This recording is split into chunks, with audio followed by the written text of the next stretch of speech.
Hello guys, নতুন একটা video নিয়ে চলে এসেছি। বাড়ির মায়ের পুজো, তাই পুজোর আগের দিন দেখো মন্দির পুরো অরিজিনাল ফুল দিয়ে সাজানো হচ্ছে।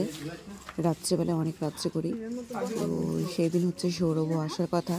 রাত্রে আস্তে আস্তে ওর 12টা প্রায় বেঁচে গেছিলো। তো আমরা দাঁড়িয়ে দাঁড়িয়ে সব এখানে ফুল সাজানো দেখছিলাম, আর আমি হাতে মেহেন্দি পরেছিলাম। পাশের বাড়ি যে বিহারি দিদি যে আছে তার থেকে মেহেন্দি পরেছিলাম।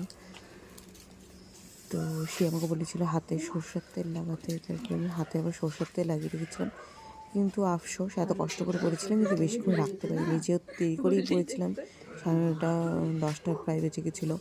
তো আমাকে 12টার মধ্যে তুলে ফেলতে হয়েছিল। আমি খালি অপেক্ষা করছিলাম সৌরভ কখন আসবে, ও আসলে আমি তুলে ফেলবো, কারণ খেতেও হবে, খেয়ে নিয়ে বাড়ি যেতে হবে।